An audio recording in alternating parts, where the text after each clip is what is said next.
Paul's letter to the first century Christian community in and around Corinth reminds us still today that though many, we are one body in Christ. Each of us has unique gifts given to us by God. These gifts are meant to be celebrated and shared with the world. Just as a body, though one has many parts, but all many parts form one body, so it is with Christ. For we are all baptized by one Spirit, so as to form one body, whether Jew or Gentile, slave or free. And we are all given the one Spirit to drink. Even so, the body is not made up of one part, but many.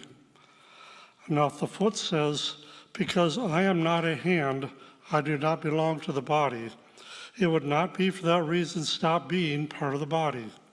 And if the ear says, I should not, because I'm not an eye, I do not belong to the body, it would not be for that reason stop being part of the body. If the whole body were an eye, where would the sense of hearing be? If the whole body were an ear, where would the sense of smell be? But in fact, God has placed the parts in many bodies, in every one of them, just as he wanted them to be. If they're all one part, where would the body be? So it is if there are many parts, but one body. The eye cannot say to the hand, I don't need you, and the head cannot say to the feet, I don't need you. On the contrary, those parts of the body that seem to be weaker are indispensable. And the parts that we think are less honorable, we treat with special honor. And the parts that are unpresentable are treated with special modesty, while our parts that are presentable need no special treatment. But God has put the body together, giving the greater honor of the parts that lack it, so that there should be no division in the body, but that its parts should have equal concern for each other. For if one part suffers, each part suffers with it. If one part is honored, many parts rejoice with it. Now you are the body of Christ, and each of you is part of it. This is the word of God for the people of God. Thanks be to God. Go, therefore, and make disciples of all nations, are among the final instructions Jesus gave his disciples.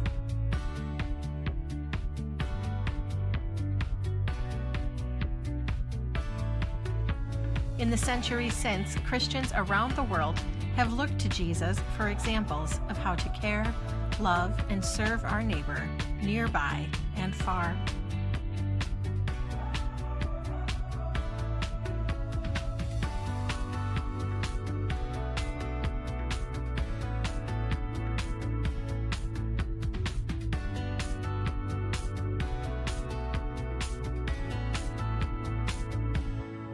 There are many ways we serve together, each of us using our gifts to share God's love, saying yes when God calls us to go forth.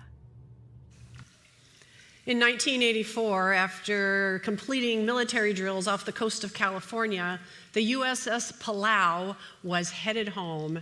This massive aircraft carrier that carried 25 helicopters was steaming into San Diego Bay at a brisk clip.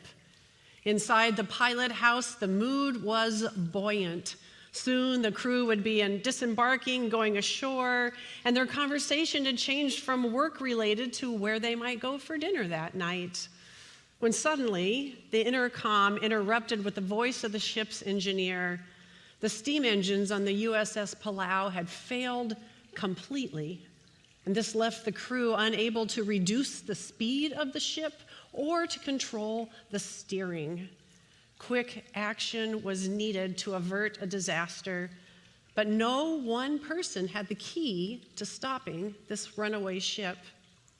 But by working together, by consulting their manuals, reading their charts, by recalculating their position minute by minute, and manually manipulating the helm, the captain and the navigator and the quartermaster chief and the navigation team were able to pool their brawn and their brain and come up with the makeshift needed repairs. They saved the day by using their extended mind and their varied gifts. No one single mind, no one single gift prevented the tragedy. It took all of them working together. You know, for years we have honored geniuses who appear to have achieved great things on their own, whether they are working in science or the arts, business, or technology. But this idea of a lone genius is mostly a myth. Most successful minds have made their breakthroughs in history by working with teams. Take Michelangelo, for example. Do you know he had a team of assistants that helped him paint the Sistine Chapel? Or Albert Einstein, he analyzed the work of others while he worked in the Swiss patent office and began to formulate his own theories. And then there's the Apostle Paul. He lived with a couple named Aquila and Priscilla, and they were tent makers together. Can you imagine their conversation over their sewing as Paul began to formulate his argument in synagogue for why people should follow Jesus? Science writer Annie Murphy Paul has written a book called The Extended Mind, The Power of Thinking Outside the Brain. And she challenges us to tap into the intelligence that exists beyond our brains. Intelligence that's found in our bodies and in our surroundings and in our relationships. Our thinking, which is often referred to as cognition, is improved when we make connections with the world around us. And she argues that simply walking or doing exercise together can lead us to behave more cooperatively and be more successful in achieving our shared goals. You know, morning calisthenic routines are broadcast across Japanese radio, and people from all over, aging from young school-age children to Sony executives, participate in these morning routines. They believe that these exercises create greater synergy and cohesion among the members of the groups. As she was reflecting on this book, psychologist Emily Balcetis says that intelligence can be found in our brains, but perhaps more importantly, it's found in our heart and in our skin and in our architecture of the physical spaces with which we surround ourselves and in our relationships. This form of intelligence isn't just found in one person, but emerges as multiple minds collaborate. Now, the Apostle Paul was not a psychologist, but he knew all about the insights being formed beyond the minds of individuals. He said, "Now, concerning spiritual gifts, brothers and sisters, I do not want you to be uninformed." He wanted them to be fully informed about the way that the Spirit was at work in their lives. He wanted them to know that the Spirit was not coming to them as isolated individuals, but as a community. And it was offering them spiritually distributed cognition. Now, there's a variety of gifts, but the same Spirit, says Paul. And there are a variety of services, but the same Lord. And there are a variety of activities, but the same God who activates them in everyone. To each is given the manifestation of the Spirit for the common good. Paul says there is one God giving a variety of gifts to a variety of people, and together these people form one body with an extended mind. And the goal is for the common good and to share the good news of Jesus Christ with the world. Within Messiah Church today, we see this example of different gifts being given to different people, the Spirit coming to us, not as isolated individuals, but for the common good. We know that we would be far less effective and far less insightful if we all had the same gift. But even though we have a variety of gifts, we are one Christian community. Paul says, "For just as the body is one and has many members, and all the members of the body, though many, are one body, so it is with Christ. We are one Christian body with socially and spiritually distributed cognition. And we're given these gifts not to be hoarded to ourselves or hidden under a basket or behind closed doors, but to be shared with the world. So it's the Spirit who activates these gifts in us, not we ourselves. The Spirit activates some of us to sing, some of us to usher, some of us to serve communion. The Spirit activates some of us to go to Africa and some of us to feed the hungry right here in our own neighborhoods. The Spirit activates some of us to come alongside kids and serve in Kids Street or youth ministries or confirmation. The Spirit activates some of us to be tutors, reading tutors at Oakwood School, or to participate in faith groups or Bible studies or book discussions. The Spirit activates these efforts. We would be much less smart and much less effective of a faith community without all of them. In this message series, we have been looking at the ways that Messiah Church answers Jesus' call to go forth. A couple weeks ago, Sammy shared with us the life-changing power of missions in the life of our youth. Last week, Pastor Bethany helped us reflect and celebrate on all the ways that you are at work right here in our community and in the world. And today, I want to wrap up this series by sharing 3 stories that I think illustrate how when we come together as one body, using our unique and special gifts, we can make a greater kingdom impact in the world. Okay, here's my first story. Over 10 years ago, Messiah Church commissioned Carol Erickson to follow this call that God had placed on her heart and to go to Kenya to help young, single, pregnant moms and their children. Well, Amara House was opened, and Amara House creates this safe place for these young women and their babies to build a life. It focuses on education, it focuses on job skills and parenting skills, and it helps them develop this deep faith walk with Jesus. Well, 2 weeks ago, Peggy Herman, who's a member here at Messiah Church, returned from her 4th visit to Amara. And I asked her, why do you keep going back? So I invited her to share with you today her passion for serving these young women and how she sees you, Messiah Church, using your gifts to make an impact halfway around the world. Here's Peggy. Hi, my name is Peggy Herman. I'm a member of Messiah United Methodist Church, and I've been at this church for about 9 years. I'm currently the chair of the Amara board, the U.S. board. We also have a Kenyan board. I first went on a trip to Kenya, and Amara House is in Nanyuki, Kenya. I first went in 2015, and I just got back from my 4th trip last week. I was invited by a member of Messiah, so that's how I became involved. And once I went, I was hooked. I was both humbled and touched by the circumstances of these teenage girls. And through it all, they're happy, they sing, they dance, they are just pretty amazing, and they're very strong. And they are very good with their children.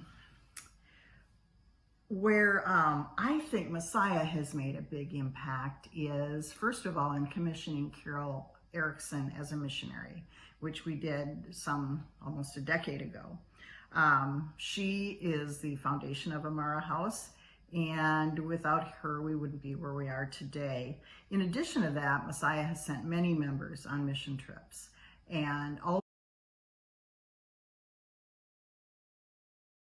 Amara able to operate. And this time, one touching moment was we had a Maasai girl, and she is great at beading. It's in their culture, and she gave us all a bracelet, which I wear constantly since then.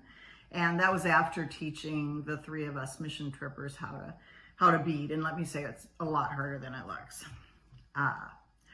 Some people ask me why I choose to go so far from home to do mission work, and that I think that's a valid question. There's plenty of great places to volunteer.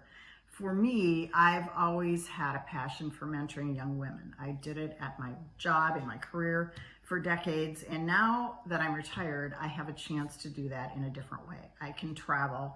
I can be away from home for a couple weeks. And the circumstances that these young women live in are they're totally different than here. It's extremely humbling, and yet they rise up through all of that. And sometimes things kind of hit you when you compare Kenya to your life here in the US. And one of those that hit me this time is we were in the kitchen, and this kitchen is maybe 5 feet wide and maybe 8 to 10 feet deep. I mean, it's a small kitchen. And yet when we were making Rice Krispie bars, which I was in charge of this time, I had 6 people in there with me. And my husband and I bump into each other in we think, small kitchen. And I think, oh man, I need a bigger kitchen. And I was there and I thought, well, I don't need a bigger kitchen. I have all the room I ever could use. And they do so much with so little. So it was very fun experience, and it just sort of hit home for me.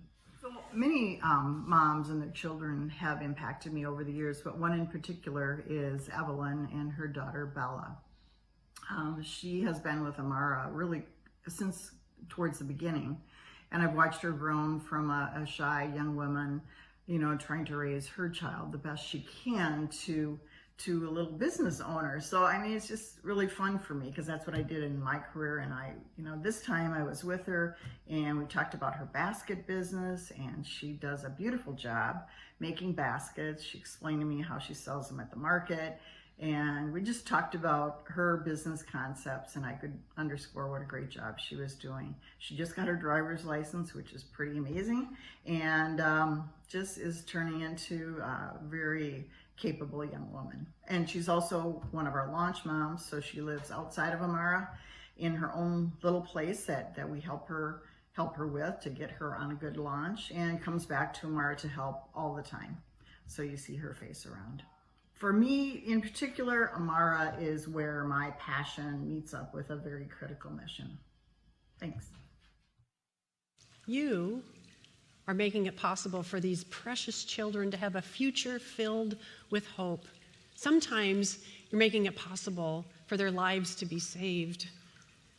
You do that by sharing your gifts of prayer, your financial gifts, by telling the Amara story, and when possible, making the trip on your own. There are so many unique and special gifts that come together in a beautiful way to accomplish something that none of us could do on our own. And thank you for all that. All right, here's my second story. Over the past many years, we have been witnesses to the devastating situations abroad where people have been forced to leave their homelands because they've been persecuted based on their identity, perhaps their race, their ethnicity, their religion, their membership in a social group, or even their political opinions. And oftentimes they are unable to return home for fear of persecution or imprisonment, sometimes even death.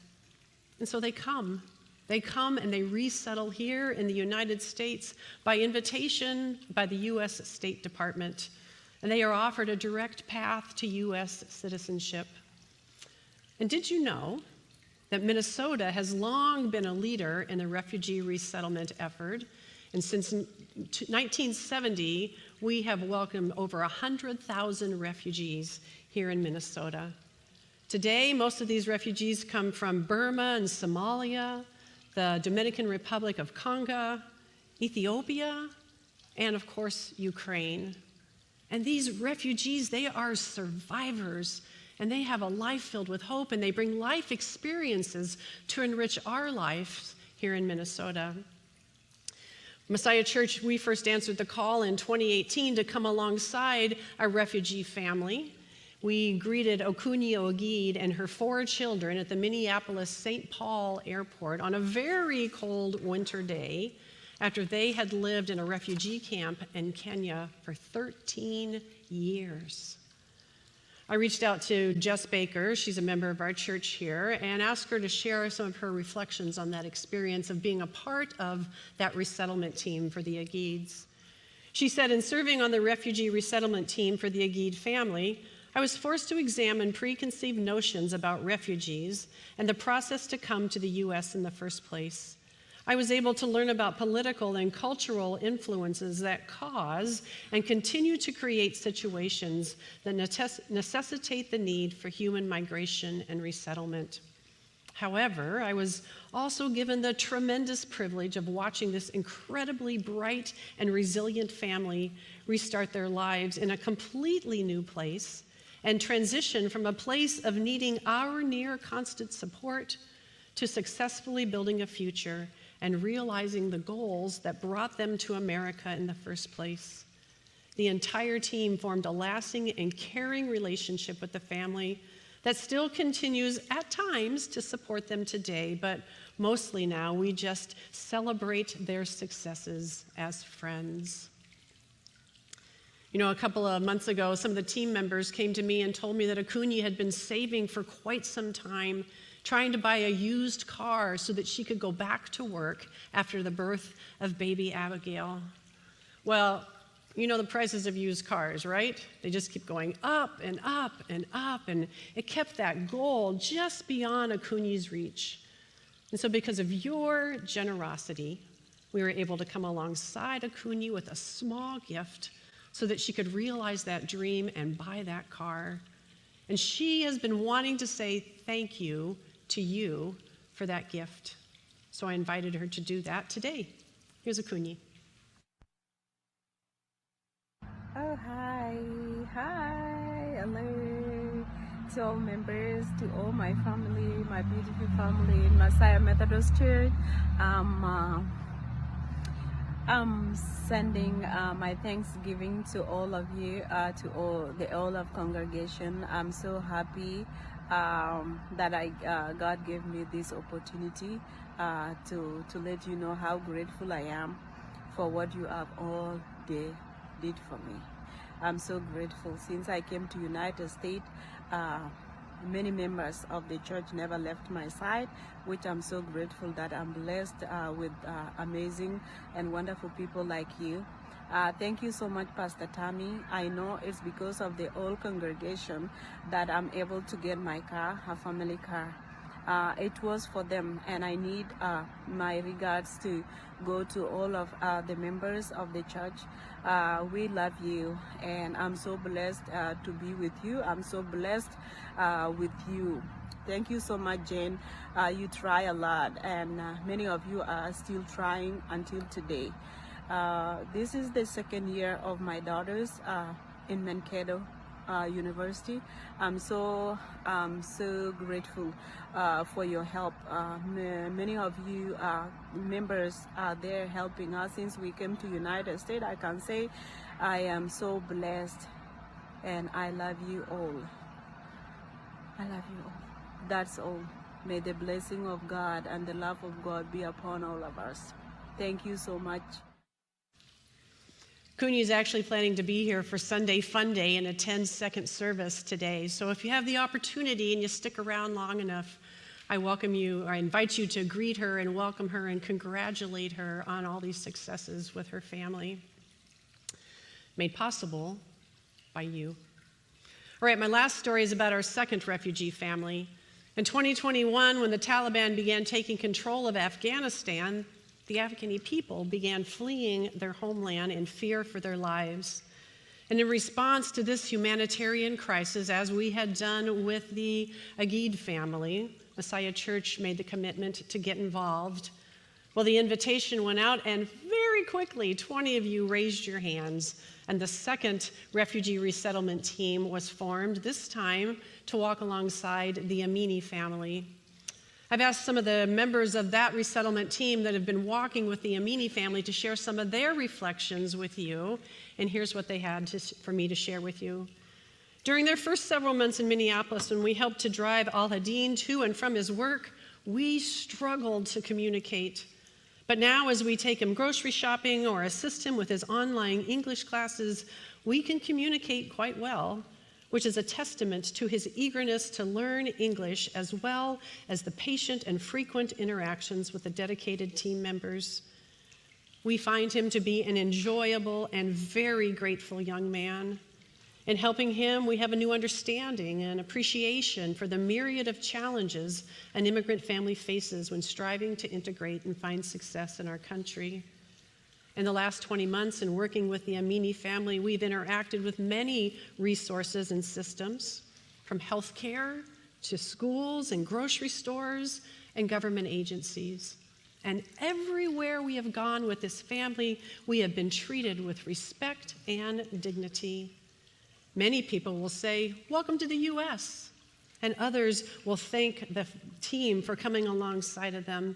And they often speak of the family's courage to move to a new country. This part of the experience has been amazing, considering all the bad news we hear about in the world today. And yet we have seen many people demonstrate God's love everywhere we go. And we've built a relationship based on trust and love. Al-Hadin and Sadiqa see us all as friends, and they've become a part of our family. Each of the Messiah Resettlement team have been blessed to be a part of their family as well. 3 stories, how you are making an impact in this world and sharing the good news of Jesus Christ. So as you think back to that first story of the crew on the USS Palau, their goal was for the common good. As you think about Japanese citizens who participate in morning calisthenics, their goal is for the common good. And the Apostle Paul, as he wrote these letters, was for the common good of the people in Corinth. And as I think about you, Messiah Church, as you share your gifts in harmony with one another to serve, whether it is at Amara or alongside the Amini family or the Agid family or a refugee family yet to come, someone you have not yet met, or a situation that is still tugging on your heart, our goal is for the common good as we go forth into this world to share the good news of Jesus Christ. I want to leave you today with this quote from author and pastor Tony Campolo. Jesus never says to the poor, "Come and find the church." But he says to those of us in the church, "Go into the world and find the poor, the hungry, the homeless, and the imprisoned." So go. Go forth into the world and be curious and wonder how it is that you can share your gifts with the world. Sometimes it means taking a risk and stepping outside your comfort zone. That's how minds can change and hearts can grow and relationships can deepen. You know, Jesus continually stepped outside of the cultural expectations of the right people in order to be in community with others. Yes, we have one Spirit, one faith, and one Lord, but we have been given a variety of gifts so that we can be both smart and effective as we do God's work in this world.